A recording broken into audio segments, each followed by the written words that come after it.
Hoy arrancamos ya con nuestro invitado del día de hoy, el doctor Víctor Pavón nos acompaña en estudios para hablar un poquitito en relación a lo que tiene que ver con el Instituto de la Carne, las posibles amenazas que también desde su percepción surgen a raíz de la proyección o de la idea de crear un instituto para la carne nacional. Doctor, bienvenido, un gusto realmente recibirte de nuevo.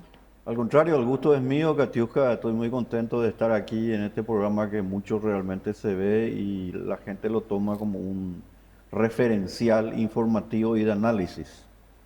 Doctor, vamos a hablar del Instituto de la Carne, la amenaza del estatismo también dentro de lo que tiene que ver con todo esto. Bueno, es un tema ya de años realmente, doctor, pero sabemos que vos estuviste opinando mucho en los últimos días, inclusive hablando también con referentes en relación a esto. Sin duda alguna, Katiuska, ocurre que como ciudadano paraguayo, porque yo no soy productor de carne ni estoy metido como accionista, como algunos me dejaron entrever, ¿verdad? Debe ser accionista de un frigorífico, me dijeron. En realidad, como ciudadano paraguayo me interesa los temas públicos, porque esto se volvió un tema público, Katiuska, porque un instituto, tal como está redactado, al menos en el anteproyecto, tiene una categoría que se llama de personería jurídica, de carácter estatal. Y en consecuencia, el proceso, como dice el anteproyecto de producción, comercialización e industria, va a estar regido obviamente por este nuevo instituto que se llama Paraguayo de la Carne, cuya intencionalidad es la de evitar supuestamente esa supremacía o abuso que tienen especialmente los frigoríficos de gran porte que ellos consideran, especialmente Minerva y Concepción y otras, que le están de alguna manera perjudicando especialmente porque le compran demasiado barata la carne llevada a la faena y ellos se benefician, por supuesto, colocando precios muy altos en detrimento de los consumidores. Esa es la primera aseveración dicha por los mismos representantes y promotores de este documento.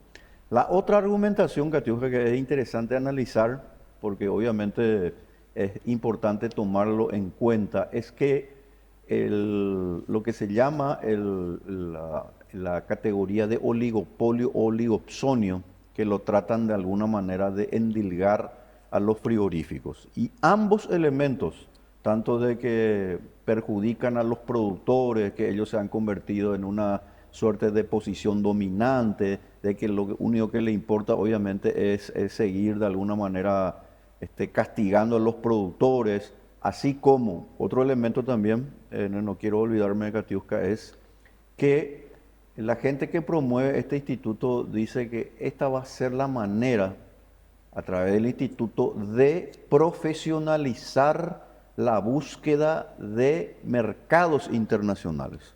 O sea, ahí tenemos una serie de falacias, lamentablemente, que no están sustentadas en la realidad y no están sustentadas en la teoría económica.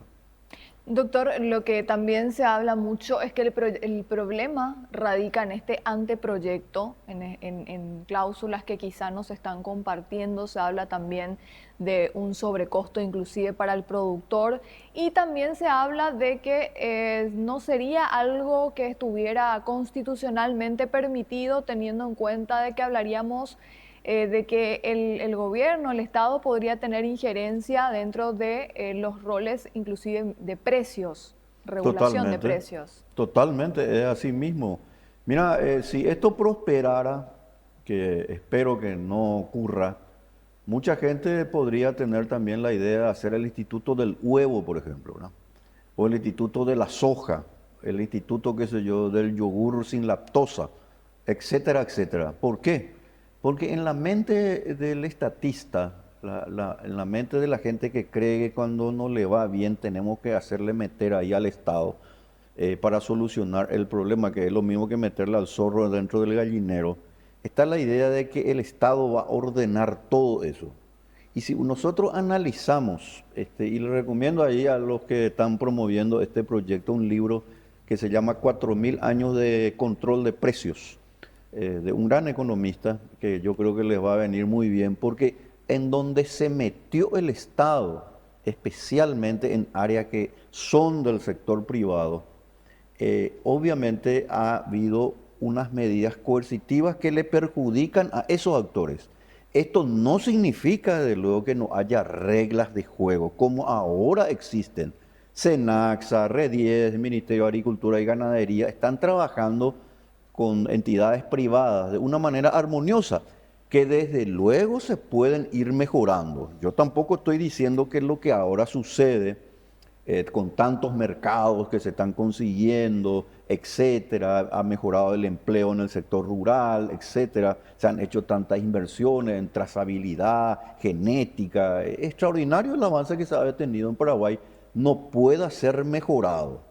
La pregunta nomás es que si uno hace, y para la gente que nos está viendo, Katiuska, es, ¿por qué algo que está funcionando y que puede ciertamente ir mejorando todavía más, se le quiere poner un palo a la rueda y todavía más? Como decía un gran pensador francés, Jotevel, él decía que a veces hay personas que quieren colocar, parece ser, los bueyes detrás del carro. O sea, si uno coloca el carro por delante de los bueyes, puede ser que funcione, ¿verdad? Pero generalmente no es muy bueno que ello ocurra. Entonces, ¿qué es lo que está pasando? Ellos en realidad, los promotores de este instituto, lo que buscan es hacerles sentar en la mesa de negociaciones, sentar entre comillas, que es lo mismo que decirle a ustedes, siéntense acá que nosotros les vamos a dar las directivas que nosotros creemos son las correctas porque van a ser beneficiosas para el interés nacional a los frigoríficos. A los frigoríficos le están queriendo hacer sentar. ¿Por qué? Porque ellos, o este grupo, que no son todos los miembros de la ARP, por cierto, lo que buscan es instalar un instituto donde unos pocos de alguna manera van a tener una estricta vigilancia y sobre todo control normativo, que no es poca cosa, sobre la producción, los frigoríficos y el comercio internacional. Entonces, cuando nosotros hablamos de descentralizar, cuando nosotros hablamos de desconcentración de poderes, cuando nosotros hablamos de igualdad ante la ley, pues con este instituto lamentablemente se rompe todas estos grandes avances, no solamente que se ha hecho en el sector agropecuario, sino también en otras áreas. Mencionabas algo importante, doctor, el tema frigoríficos, como que este proyecto o la intención de la creación de este instituto va direccionado específicamente a frigoríficos. ¿Vos crees que no tendría entonces un fin comercial, un fin también de promoción de la carne, como por ejemplo tiene Uruguay con relación al INAC? No. Es muy diferente lo que pasa en otros países. Ocurre que acá en Paraguay este documento, Katiuska, no tiene algo que es muy importante, que en Uruguay sí se da. En Uruguay siempre se ha dado una conjunción institucional entre el sector público y privado, donde el sector estatal no se ha involucrado, como dice en este documento, en las tres fases precisamente de control que va a tener este instituto. Y todavía más, los proyectistas se les ocurrió, para tener todavía más poder, en una de las cláusulas de ese documento dice que si el Instituto Paraguayo de la Carne, a través de su ente superior administrativo, considera que la carne en este momento, es decir, las circunstancias nacionales e internacionales consideran como de valor estratégico, pues la carne va a ser considerado como un bien nacional superior, aplicándose de esa manera en el proyecto una sugerencia directa al Poder Ejecutivo o al gobierno de turno para establecer precios que considere este instituto son los mejores. Por ejemplo, si ahora, por ejemplo, tuviera ya el instituto, es muy probable que nosotros ya tuviéramos control de precios.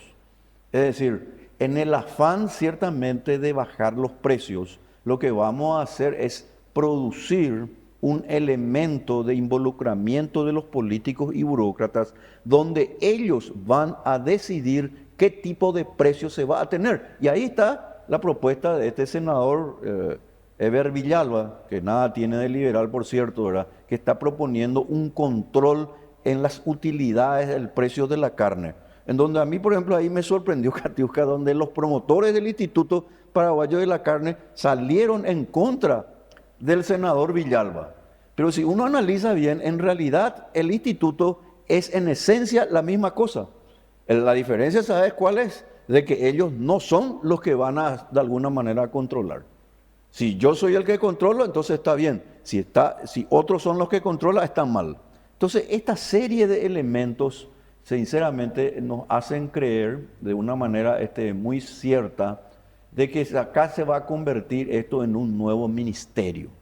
Entonces, por eso yo digo, y de una manera así, quizá apelando un poco a cierto sentido del humor, por decirte así, Katiuska, yo les pido entonces a los ojeros o a los productores de huevo que vayan preparando también sus documentos para hacer una industria, un instituto del huevo de la soja, por ejemplo, donde también hay inconvenientes y donde obviamente todavía tenemos que ir mejorando, pero si nosotros le ponemos allá al Estado, pues sencillamente lo que vamos a crear es mucho privilegio. Y no existe, y esto es muy importante, Katiuska, decirlo de una manera enfática, no existe la categoría de posición dominante o monopolio, oligopsonio o lo que es, como el nombre que ellos quieran, porque en el Paraguay, por fortuna, no está vedado, no está restringido, no está limitado el ingreso de la competencia en los numerosos, más de una docena de frigoríficos tenemos en el Paraguay que están compitiendo entre sí.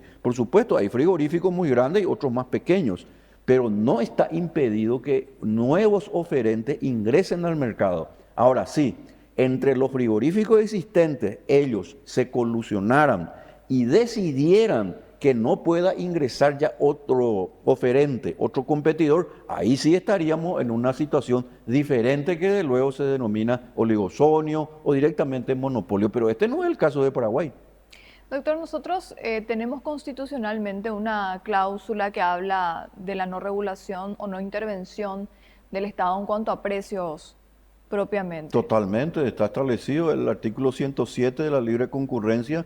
Artículo 108 hablan precisamente de protección de la propiedad privada, que toda persona tiene derecho a dedicarse a la actividad lícita que considere oportuno, por supuesto, siempre y cuando obviamente no se transgreda a otras personas, ¿verdad? Yo por querer dedicarme a una actividad no voy a estar vendiendo cocaína, por ejemplo, en la calle. Eso es una cosa diferente. Pero el tema de las ganancias, ¿qué es lo que alegan, por ejemplo, también muchos de estos proyectistas?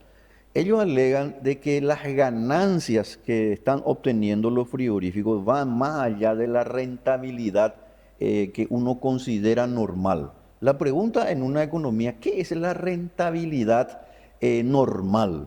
Porque la rentabilidad está expuesta, Katiuska, como sabemos, y para la audiencia nomás, está expuesta a numerosos elementos. Por ejemplo, si yo hago una inversión en mi fábrica, obviamente es muy probable que la rentabilidad que busque sea superior a la que antes tenía porque necesito, en este caso, obtener mejores y más ingresos.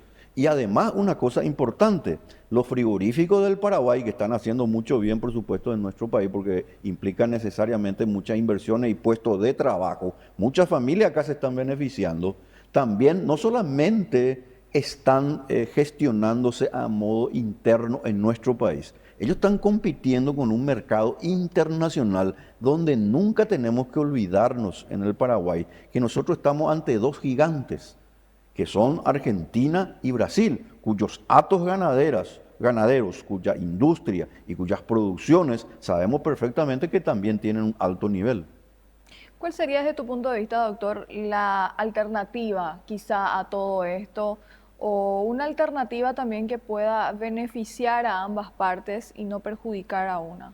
Yo estoy totalmente de acuerdo con lo que le escuché hace poco al presidente de la FECOPROP, el ingeniero Alfred Fass. Creo que es un hombre sensato, un líder, y él ha dicho lo siguiente: tenemos que sentarnos a hablar y ver qué es lo que consideramos los que estamos de manera directa, dice el ingeniero Fass de la FECOPROP, para ver qué podemos mejorar. Que se siente la gente del sector público y el sector privado, la producción, el comercio, incluso la gente de transporte, los frigoríficos, la industria, de luego, y el sector público, porque no hay que descartar de que mucho hemos hecho, que podemos mejorar, lo podemos mejorar. Pero aquí un grupo de proyectistas lamentablemente tiene otra intencionalidad, que es la de crear este ambiente de incertidumbre en el sector, digamos, de la cadena de la carne bovina y de esa manera emitir una señal prácticamente de enemistad hacia un sector. Eso no me parece que esté bien. Hay que dialogar, ver qué podemos mejorar de luego. Hay muchas cosas que todavía, por ejemplo, en trazabilidad, como sabemos, los que están dedicados en la parte más científica saben perfectamente que Paraguay tiene todavía mucho por avanzar en ese sentido, pero lo podemos hacer. Como de hecho, por ejemplo, ahora se consiguió nada más y nada menos que el mercado del sudeste asiático, se van a conseguir otros mercados y todo ello tiene un elemento sinergia que va a hacer que pronto, por supuesto, ¿verdad? La carne también pueda volverse todavía más popular como ahora ya lo es. Hagamos un caso hipotético, doctor. Hipotéticamente hablando, se concreta el Instituto de la Carne, se lleva adelante todo lo que se está planteando desde el sector.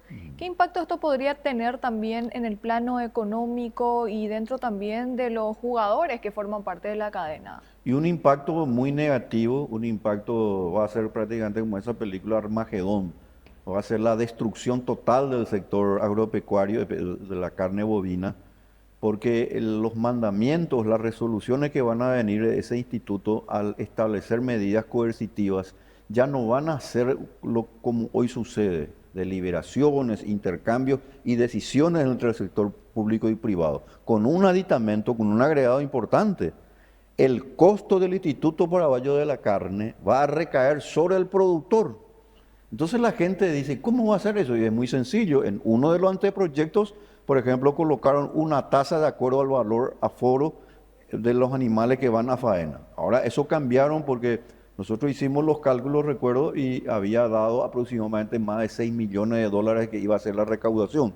Ahora lo van a hacer a través de un reglamento, lo cual también es absolutamente inconstitucional y le eleva en categoría de absoluta discrecionalidad, que no es solamente eso, Katiuska, no es solamente discrecionalidad, es arbitrariedad. Este instituto va a tener tanto poder sobre la producción y los frigoríficos que al final y al cabo va a ser un palo a la rueda para un sector tan importante para la economía, finalmente, de nuestro país. Doctor, yo te agradezco muchísimo nuevamente por haber venido a acompañarnos y darle también a tu audiencia que también te sigue a través de las pantallas del canal de la producción este análisis tan interesante. Muchas gracias, Katiuska, un gusto estar contigo.